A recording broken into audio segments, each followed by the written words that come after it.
cartera de El Universal.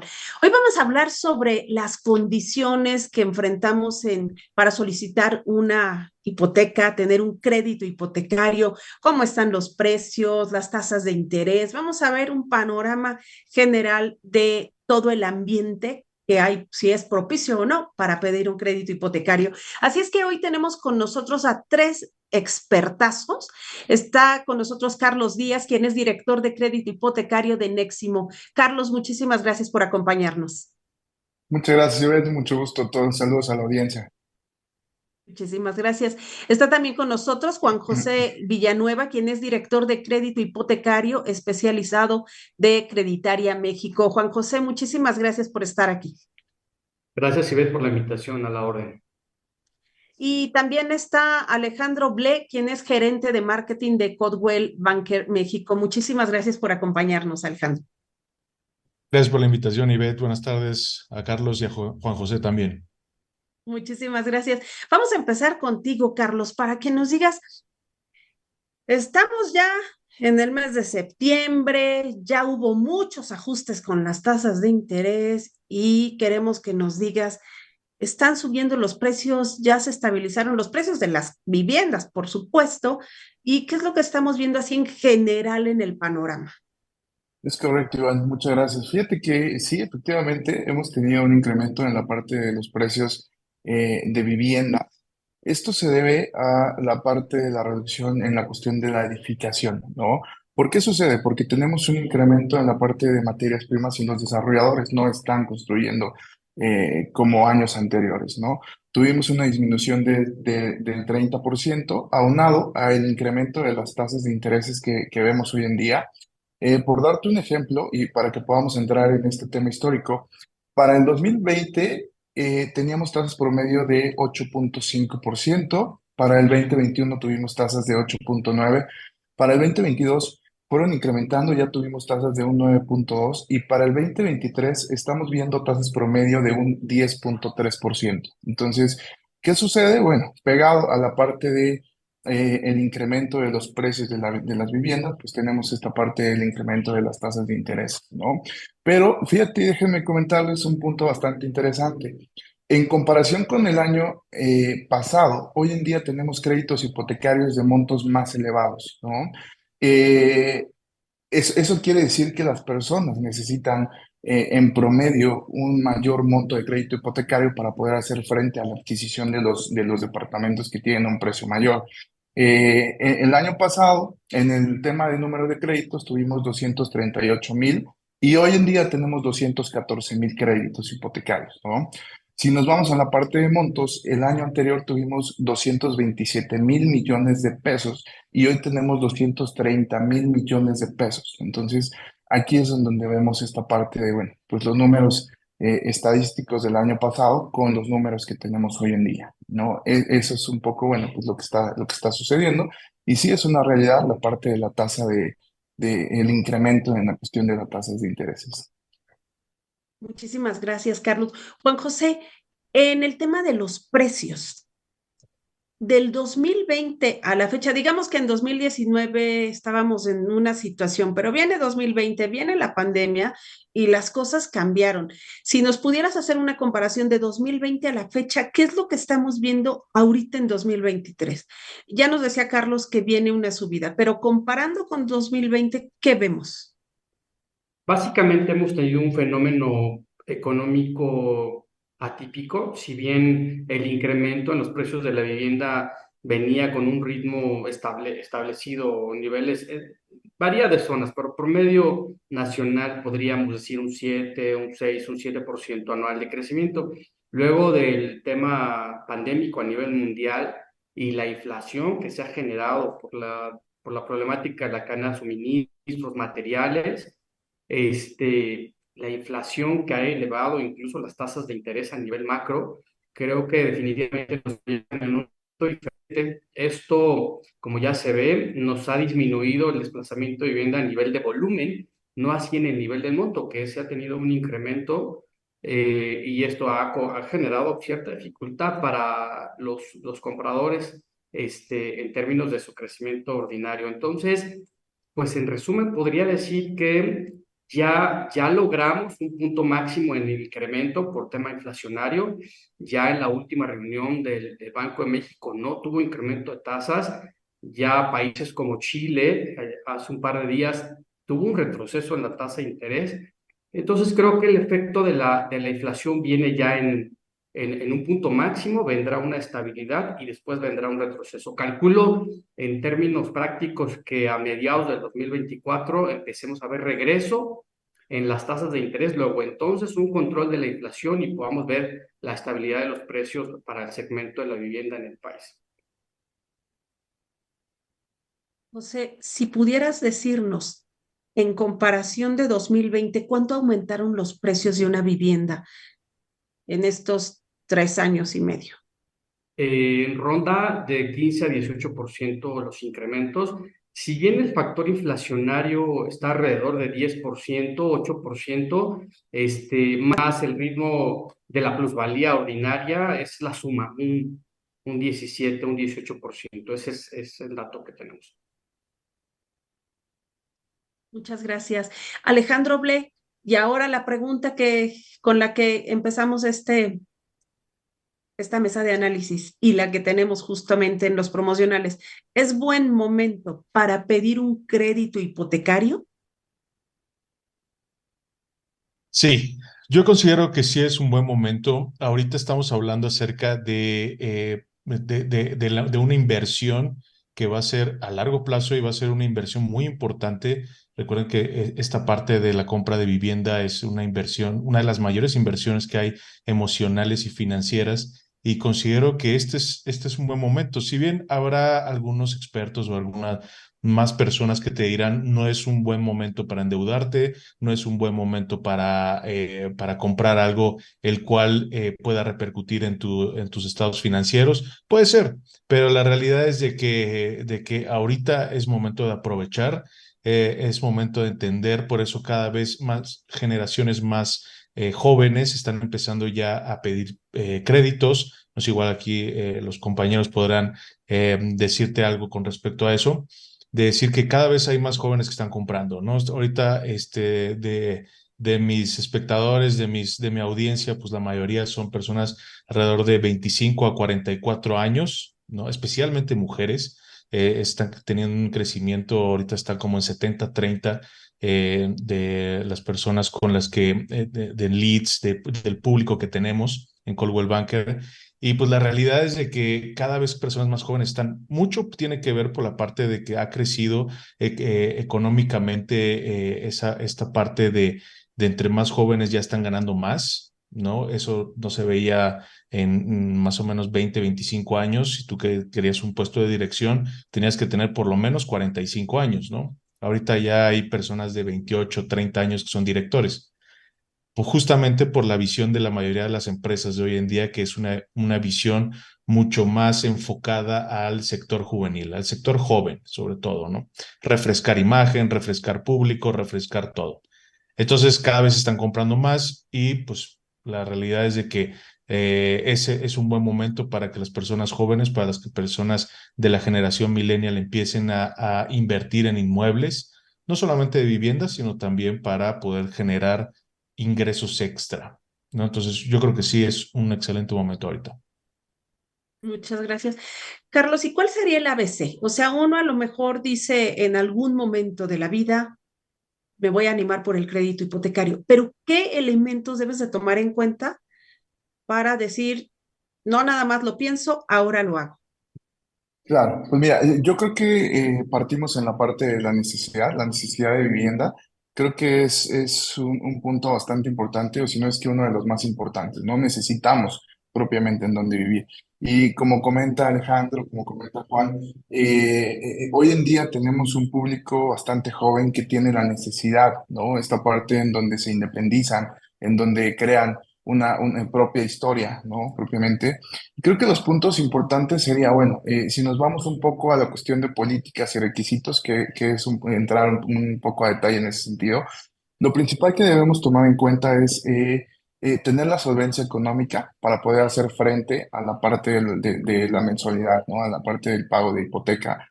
Eso sería un punto, poder revisar la parte de la capacidad de pago, poder tener presente que es un compromiso a largo plazo, 15, 20 años, y que bueno, necesitamos tener el mismo estilo de vida que llevamos al día de hoy, porque si no, nos podemos apretar y en determinado momento vamos a dejar de pagar nuestra hipoteca y nos vamos a ir a cartera vencida, ¿no?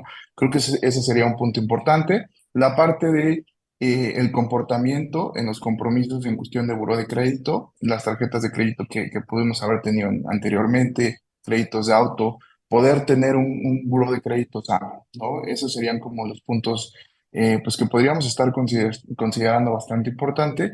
Y pues en la cuestión de tener ganas de invertir, ¿no? Sabemos que el adquirir una propiedad no es una cuestión de cada 15 días. Los clientes que compran un inmueble no compran una propiedad cada mes, ¿no? Es por eso que, pues como asesores financieros necesitamos llevarlos de la mano, ayudarles en todo el proceso e ir paso a paso con ellos para que puedan lograr el objetivo que están pretendiendo, que es adquirir un inmueble, ¿no? Comentábamos en reuniones anteriores que hoy en día estamos viendo también un fenómeno en donde se está detectando que la adquisición de inmuebles se está llevando a través de personas que son amigos, ¿no? ¿Por qué? Porque puedes juntarte con una persona, puedes coacreditar un crédito, te juntas con tu amigo en donde él puede pagar una hipoteca, una mensualidad de 12,000 pesos, tú puedes pagar otros 12,000 pesos, te juntan y adquieren un inmueble hasta de 2,300,000 pesos, ¿no? Entonces, eso puede ser bastante interesante para que podamos incentivar la parte de la adquisición pues de inmuebles, ¿no? Esos serían como los puntos pues a tomar en cuenta.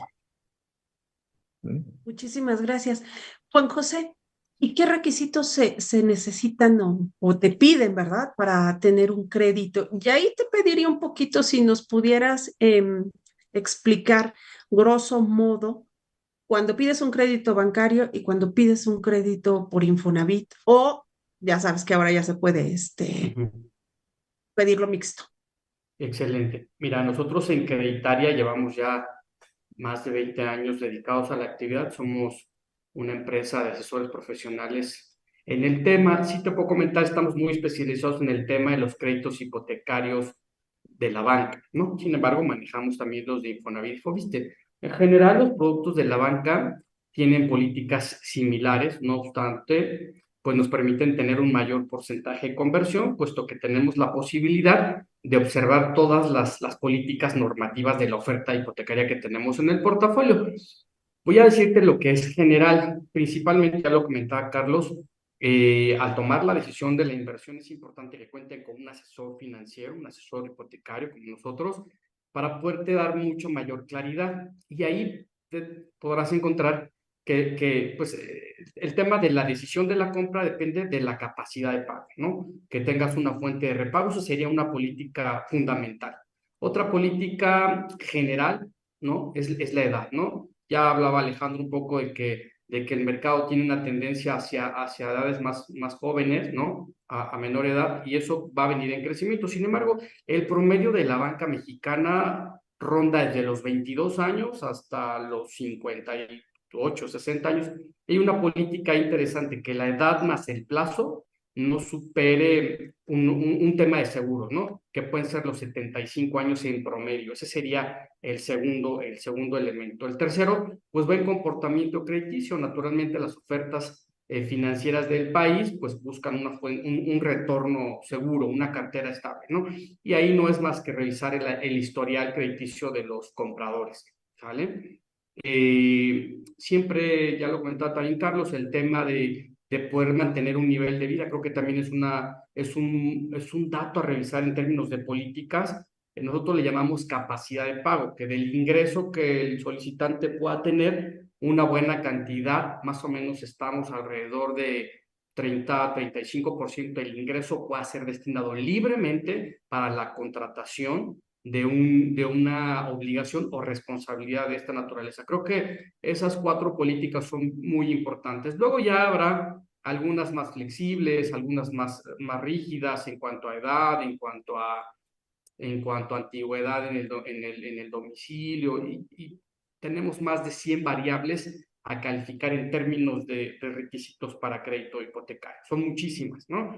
Ahí te voy a dar un dato. Por ejemplo, un banco promedio puede manejar entre 4 y 5 productos de crédito hipotecario, unos 4 destinos, y con la mezcla ya de cofinanciamiento, por ejemplo, con Infonavit y Foviste, que sería la siguiente respuesta, pues estamos hablando de que una oferta hipotecaria de un banco puede llegar a 8 productos, ¿no? Por unas 10 o 12 ofertas, pues ya tenemos más de 90 productos en el portafolio del financiero en la banca mexicana, ¿no? Y si hablamos de entidades, digamos,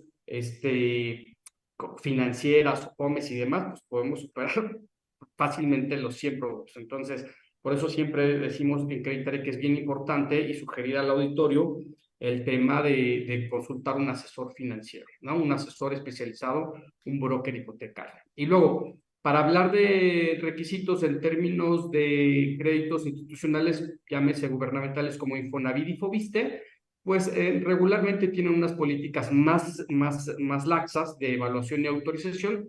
En Infonavit que tenga cierto puntaje para alguno de los destinos, que es el Cofinavit que se mezcla con el bancario, un crédito tradicional con Infonavit, un segundo crédito, un crédito de remodelación, etcétera, pero todo, como son instituciones de asistencia social, tienen prácticamente una garantía de autorización, ¿no? Por formar parte de ese padrón y cumplir con los puntajes mínimos, estará en función de su sueldo y la edad productiva, como sucede en el caso de Infonavit. Y en Foviste, pues son listas de espera vía registro o lo que le llaman, pues se suele llamar un sorteo. Ahora son básicamente registros y se van liberando conforme al programa de vivienda para el año o el ejercicio que estamos corriendo. Básicamente esas son las generalidades y esos serían los requisitos. Muchísimas gracias. Alejandro, a ver, ustedes también están en el día a día de las ventas. Los enganches. ¿Cuánto tiene que tener una persona para dar un enganche? Y yo creo que si nos pones unos ejemplos de unas viviendas, desde 1 millón hasta, ¿qué te gusta? 4 millones, nos ayudarías mucho también. Pues yo creo que aquí viene, y este es un ejercicio muy interesante. Este es un ejercicio que pues lo puedes hacer, hay muchas páginas que lo pueden hacer, en donde ya estaban hablando acerca de cuál es obviamente, pues cómo lo vas a pagar, ¿no? ¿Cuál es tu sueldo? Normalmente lo que te dicen es que tienes que ganar 3 veces más de lo que pagarías de la hipoteca. Entonces, aquí ya estamos hablando de que, supongamos, lo normal en promedio, te podría decir que aquí en México, de acuerdo a los salarios, es de que las personas deben comprar o lo más normal sería comprar una vivienda de 2 millones. Y esto es porque el sueldo, estamos hablando de que el sueldo, vamos a decirlo alto, estamos hablando de 40,000 pesos. Entonces, 45,000 sería un promedio alto que para muchas personas podría ser muy alto y decir, no, pues claro, con eso me compro una casa. Bueno, ahora pongamos a pensar, normalmente te prestarían el 80% o lo ideal es de que te presten el 80% y tú poner en enganche el 20%, que es con tus propios recursos. Que entre paréntesis es algo que les debe ayudar y es como no sé si sea algo que le dicen normalmente en los bancos o en algunas otras empresas hipotecarias, en donde da más enganche, ¿no? Da más enganche para que obviamente tu crédito sea menor y tus pagos sean menores. Si estamos hablando de que quieres sacar 2 millones, sí, estamos suponiendo que, o sea, que la propiedad vale 2 millones, que te pagarían más o menos 1,800,000, tú pondrías 200,000 pesos de enganche, digo, por poner un ejemplo. Entonces, aquí estamos poniendo que tú pagarías en promedio unos 17, 18 o hay, dependiendo de las tasas, podrías pagar un poquito menos, un poquito más, pero en teoría es aproximadamente el 10% del préstamo, por lo que si tú estás diciendo que necesitas ganar 3 veces, pues si tienes que invertir 15,000 pesos en el pago mensual del préstamo, pues entonces ¿cuánto tendrías que ganar? Pues aproximadamente unos 45. ¿No? Que Libres, ¿verdad? De polvo y paja. sí, claro, sí, Libres. claro. Sí, ahí estamos ya sin impuestos, sin nada, totalmente ya en tus manos tienes que pagar eso. Entonces, por eso es de que lo ideal es de que todos paguen 2 millones, pero bueno, aquí todos podemos saber que comprar algo de 2 millones aquí en la Ciudad de México es prácticamente imposible. Sí hay, no digo que no, no digo que no se pueda, no digo que no exista, pero pues a cómo estamos, pues tal vez acostumbrados a cuáles son los mejores lugares o simplemente nada más viendo cuáles son los de mayor plusvalía, cuáles son los que tienen mejores ubicaciones, los que tienen mayor seguridad, los que tienen mejores acabados, donde están los mejores desarrollos, pues ahí estamos hablando de que son zonas en donde es muy complicado. Si estamos hablando de inversión, o sea, ahí sí hay muchos inmuebles que están desde 1.3, 1.8 millones hasta 3 millones, que más o menos son de 28, 35 a 47 metros cuadrados o 56, en donde son muchísimas las amenidades, son edificios que están hechos específicamente para rentarlos, o sea, para rentarlos en plataformas digitales y generar ingresos extra. Ahí estamos bien, ¿no? O sea, sí estamos hablando de eso. Si hablamos de vivienda, pues sí, es muy complicado. Pero hacer este ejercicio yo creo que es muy bueno. Es decir, pensar, te van a prestar el 80%. ¿Cuánto necesitas tú de tu propio dinero para poner en enganche? A mayor enganche, menor préstamo.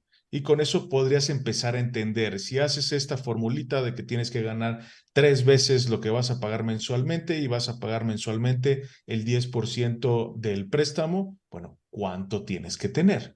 Entonces, esto es fácil, obviamente no son números exactos, no, dependerán de muchas cosas, pero es un buen ejercicio para empezar a entender cómo tienes que comprar.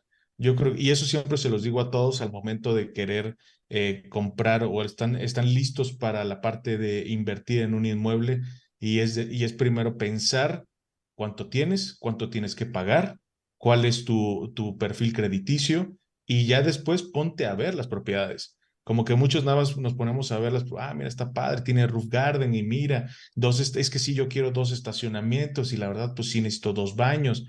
Y ya cuando dices, oye, pero vale 5 millones y tú estás ganando 35,000 pesos mensuales, no te va a dar. Y sin poner que lo puedes sacar el crédito con otra persona y nada, solito. Ya es como, bueno, ¿sabes qué? Pues siempre no necesito ese baño extra, ¿no? Siempre no necesito estacionamiento, siempre no quiero roof garden.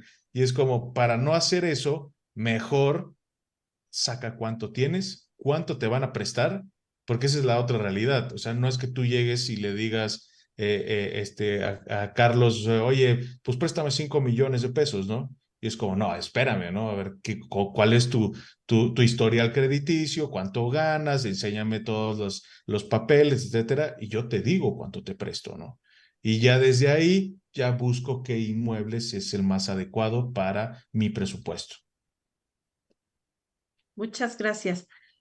A ver, entonces todos coinciden que lo primero es ver presupuesto para después ya empezar a buscar la zona o cuál sería como la estrategia, Carlos. Ya nos dijo Alejandro, primero le sacas así los datitos, ¿no? ¿Cuánto tengo? ¿A cuánto puedo aspirar? ¿Y cuánto puedo pagar de enganche? Y Correcto. luego lo demás. Y la otra, Carlos, tú nos decías desde el principio que no se está construyendo tanta vivienda. Entonces, estamos hablando de cuáles son las más disponibles, nuevas, remodeladas, usadas, sin remodelar. ¿A qué nos estamos enfrentando en el mercado? Exactamente, Ivette. Fíjate que es bastante interesante lo que comenta Alejandro. En el punto de poder ver la capacidad de pago que tienes y el presupuesto con el cual cuentas es primordial, porque no puedes buscar una vivienda sin antes saber qué presupuesto es el que tienes, ¿no? ¿Y por qué tiene que ser primero? Porque es un compromiso en el cual adquieres incluso una penalización si no llegas a finalizar el tema de la compra, ¿no? Hay clientes que llegan, ven el inmueble, les gusta, firman un contrato promesa de compraventa y después no saben si pueden llegar a tener crédito o no. Y ahí es en donde se presentan las penalizaciones, ¿no? ¿Por qué? Porque cuando firmas un contrato ya estás comprometido a llevar a cabo la operación. Entonces sí hemos tenido bastantes historias en ese sentido y es por eso Voy que a ver, recomendamos, ¿no? Adelante, adelante. penalizaciones de cuánto. Pues mira, ascienden desde un 5 hasta un 10% del valor del inmueble. Hay penalizaciones bastante altas, ¿no? Hay penalizaciones en donde puede ser solamente el 100% del enganche. Eso es un Es un trato entre las partes involucradas, puede ser el desarrollador, la persona que vende y el cliente comprador, ¿no? Pero sí hemos tenido operaciones de ese tipo y entonces es en donde se complica realmente la operación, ¿no? Eso en ese sentido. La otra parte, bueno, sí estamos viendo una disminución en la parte de la construcción, pero seguimos teniendo demanda de viviendas, ¿no? ¿Por qué? Porque, como comenta Alejandro, bueno, las personas en la pandemia se dieron cuenta que o no necesitaban esta parte o sí necesitaban un cuarto más. Y con el tema de home office, también se dio que las personas ya están más tiempo en su casa, ¿no? Entonces ya te das cuenta, ¿sabes qué? No puedo trabajar porque están los perros, porque no tengo un lugar en donde tener el computador, etcétera, ¿no? Eso también hizo que se pudiera mover esta parte de la vivienda, ¿no? Por eso es que en la pandemia tuvimos un fenómeno bastante interesante, lo diría, porque sí, fue un año bastante complicado en cuestión de incertidumbre económica. Sin embargo, hubo personas que aprovecharon la parte de las tasas de intereses. Tuvimos tasas desde un 7.5%. ¿Y qué hizo? Pues esas personas que pudieron aprovechar un crédito hipotecario en ese momento, hoy en día tienen mensualidades hasta de 9,000 pesos por cada 1,000,000 de pesos, ¿no? Entonces fue bastante interesante en su momento. Retomando un poco, bueno, en la parte de si es buen momento para adquirir un inmueble, yo diría que sí. ¿Por qué? Porque cabe mencionar que los bancos tienen productos hipotecarios que nos permiten hacer una mejora en un futuro. Si un cliente hoy obtiene un crédito hipotecario con una tasa del 11%, en 2 años, si llega a reducir esta tasa y tenemos una oferta de un mejor número, podemos hacer una mejora de hipoteca y lo podemos cambiar de una tasa del 11 a una tasa del 9%, ¿no? Entonces, en ese sentido, pues tenemos productos para poder ayudarles a los clientes a crear una estrategia financiera a largo plazo. Y cabe mencionar que los departamentos, los inmuebles, pues tienen un tema de plusvalía, ¿no? Un incremento anual. Entonces, no va a costar lo mismo un departamento que puedas adquirir el día de hoy a cuánto pueda llegar a costar en 5 años, ¿no? Si te esperas 5 o 10 años para adquirir un inmueble, pues también ya no te va a costar lo mismo. Entonces, creo que es poder hacer esta parte del análisis financiero para ver si puede valer la pena lo que vas a pagar en tema de interés anual versus lo que vas a tener en el tema de la plusvalía al final del plazo, ¿no? Esa sería como pues, la parte a revisar. Y aunado a que los bancos suelen estar ofertando productos bastante interesantes para poder ayudar a los clientes a hacer frente a esta parte, ¿no? Por ejemplo, yo te daría 3 puntos. Créditos sin accesorios. Ya hay bancos hoy en día que no impactan los seguros y las comisiones a los clientes. Eso hace que el costo anual total sea menor y que al final del plazo pues tengas un ahorro, ¿no? Esto es seguro de vida, seguro de daños, comisiones, avalúos, toda esta parte que se genera al adquirir un crédito hipotecario. Hay créditos incluso que ya tienen plazos hasta de 25 a 30 años. Y si un cliente tiene un crédito hipotecario a 30 años, puede llegar a tener una mensualidad un poquito más cómoda para poder solicitar un crédito hipotecario más alto, ¿no? Y por último, pues tenemos créditos con pagos crecientes que pueden ayudar también a hacer frente a, bueno, puedes empezar con una mensualidad un poquito más accesible y con el paso del tiempo, pues irá incrementando, pero eso te ayuda a poder adquirir un inmueble hoy en día, ¿no? Creo que eso es la parte interesante. Ok, estoy viendo aquí un comentario que dice una persona que ni con 30,000 pesos ganando, dice, ni ganando 30,000 al mes me alcanza. No sé cómo pueden comprar casas. Cuando pasa eso, Juan José, ¿qué hacemos? Porque los precios que nos está diciendo Alejandro, éramos de acuerdo que haya muchas personas que las dejan fuera de compra de una casa. Hay esquemas de renta y al final las compran, lo que le llaman el leasing. ¿O qué opciones se tiene? Tal vez ir a buscar una vivienda lejos de la Ciudad de México. Un poquito háblanos de las opciones. Sí, es muy buen comentario. Hace ratito comentaban el tema de sumar ingresos con alguna persona que no necesariamente es tu esposo o esposa o pareja, pueden ser amigos.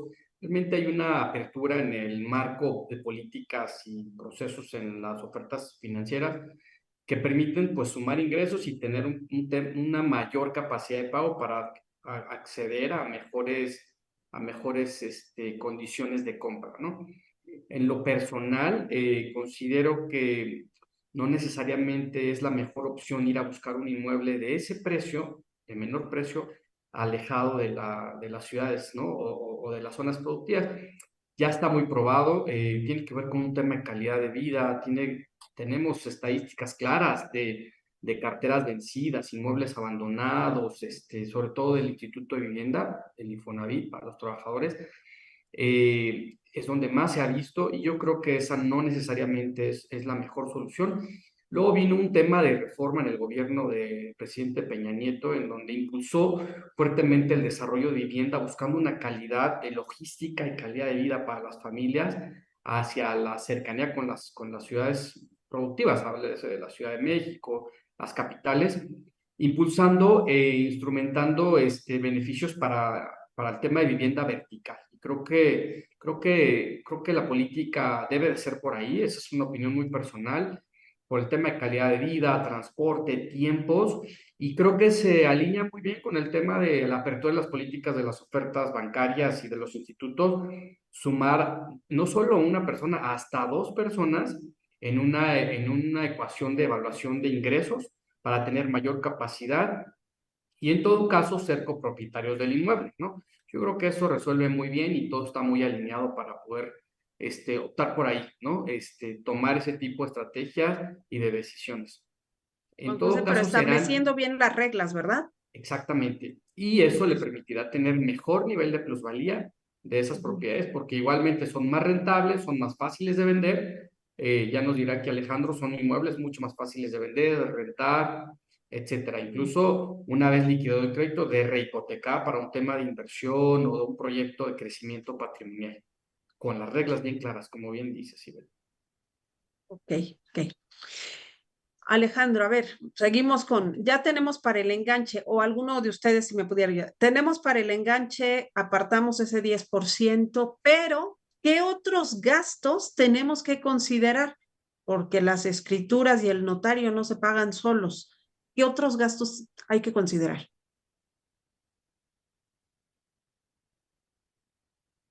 Pues aquí justamente eso, los gastos notariales van a ser importantes, que creo que muchas veces se pone a pensar en eso, que puede llegar a ser el del 3 al 4% del valor de la propiedad. También están, en dado caso, o sea, sí es importante que tengas bien consciente la parte de la mudanza, de cuánto vas a invertir en llevarte tus cosas allá, los gastos muchas veces no tenemos en cuenta cuando compramos una propiedad el que decir, ok, si rentas tienes mantenimiento, ¿no? Pero si compras, nunca preguntas por el mantenimiento. Entonces también es la parte del mantenimiento, entre mayores amenidades tenga el inmueble, pues más te va a costar el mantenimiento. Entonces esto es algo que pues sí o sí tienes que pagar, la vivas o no.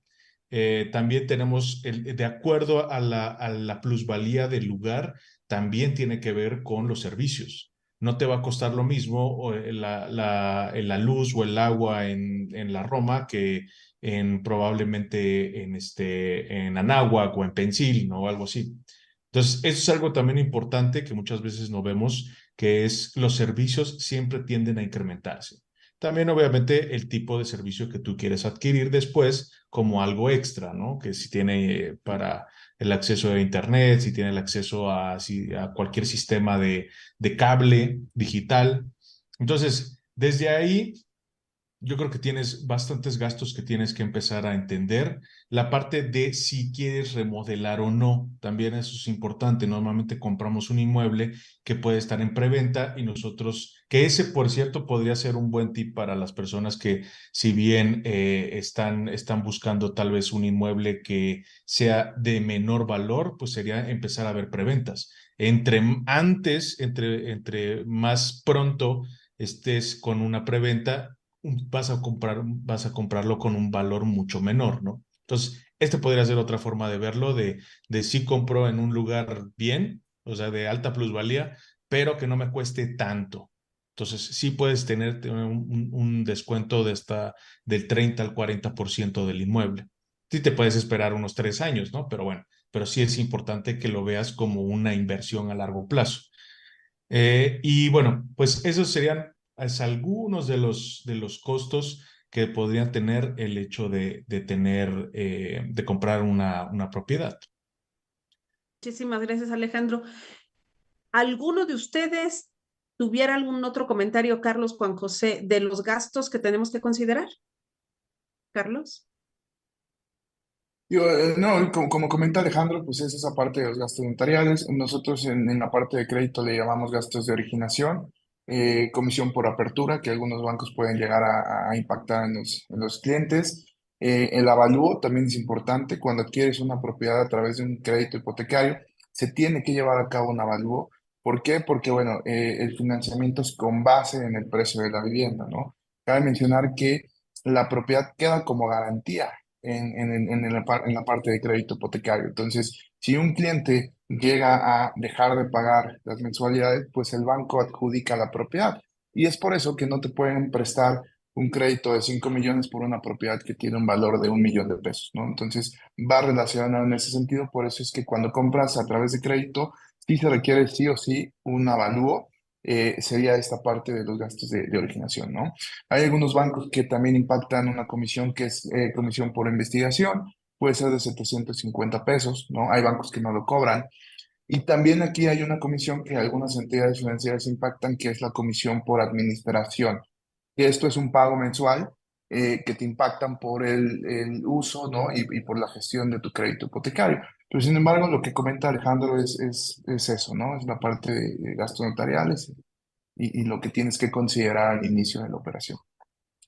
Ok, muchísimas gracias. No, Juan José. ustedes.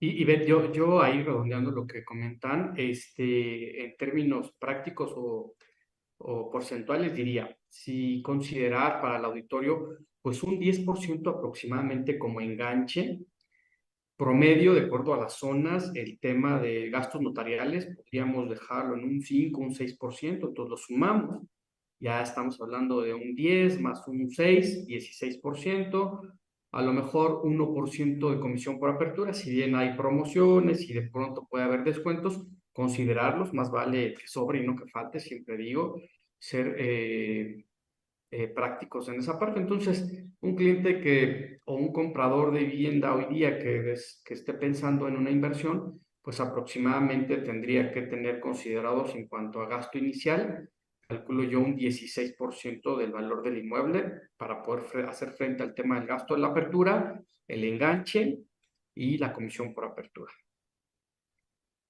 Ok, pues muy bien, muchísimas gracias. Ya aquí estoy anotando todo lo que se necesita. Y ahora sí pasaríamos a la ronda de conclusiones. ¿Quién quisiera empezar? Alejandro. Ah, mira, Carlos, No, perfecto. Alejandro, está bien, Alejandro. No, él no dijo nada, nada más yo le dije, Sí, vas, yo no pero he no. dicho. Claro. Carlos. Pues, No, si quieren, yo lo pongo. Yo creo Ah, ok, que vas. de lo que platicamos que podemos concluir sería que es un buen momento para invertir en inmuebles, que siempre va a serlo, honestamente. Yo creo que siempre va a serlo, pero más en este momento porque estuvimos hablando de que es una tendencia ya en jóvenes empezar a independizarse, de empezar a buscar, obviamente, tener algo propio y específicamente porque se está viendo que es una buena fuente o una parte para financiarte también, para tener mayores recursos económicos, ya que hemos visto la parte de que pues ya lo que se sabe es que pues prácticamente ya no tenemos esta jubilación y no tenemos como el siguiente pago. Entonces, ¿cuál es la jubilación de ahorita? Pues tener un inmueble. No tener un inmueble que a la larga no solamente para vivir, sino que te genere también pues dinero extra o vivir de eso, ¿no? También es válido, pero yo creo que ahorita es un buen momento y solamente destacar que si bien no todos podemos empezar ahorita a decir, oye, pues es que yo no puedo comprar un inmueble, pero eso no quiere decir que sea imposible. ¿no? Tal vez sí puede pasar mucho tiempo, tiene que haber también lo importante es que nosotros no vemos, es como es que no me van a dar un crédito hipotecario porque tengo tanto sueldo, ¿no? Y es como sí, pero también estás dejando la parte de que no tenemos una cultura del ahorro. Entonces, pues si bien las personas no tienen suficiente sueldo, ok, pero no estás ahorrando lo suficiente tampoco. Entonces no tienes el suficiente ahorro para poder decir, oye, necesito menos préstamo y más enganche. Entonces sería la otra. Tal vez no dejarse solamente por el sueldo, sino también buscar las alternativas adecuadas y sobre todo que siempre hay algo para todos, ¿no? Muchísimas gracias, Alejandro. Carlos.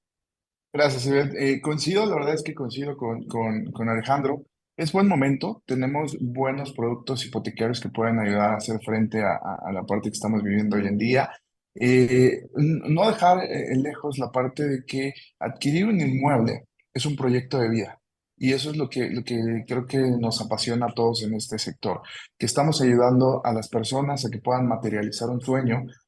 Comprar un inmueble es en donde vas a ver crecer a tus hijos, ¿no? Y creo que esa parte de la vida es bastante interesante, bastante emocionante. Entonces, no lo dejen para el día de mañana porque realmente el futuro es incierto, digo, hacemos muchos análisis en tema de números, toda la parte de estadísticas. Sin embargo, bueno, con base en lo que vivimos en la pandemia, no sabemos qué es lo que podemos llegar a presentarnos en un futuro, ¿no? Entonces, creo que es buen momento para adquirir un inmueble a través de un financiamiento, también invertir, ¿no? En la parte de contado también podría llegar a ser una buena oportunidad. Y pues estamos para ayudarlos, para poder guiarlos en todo lo que necesiten. Alejandro, Juan, pues los podemos encaminar en toda esta parte del proyecto. Y pues los invitamos a que puedan hacer una inversión en bienes raíces, ¿no? Muchísimas gracias, Carlos. Juan José, te tocó cerrar.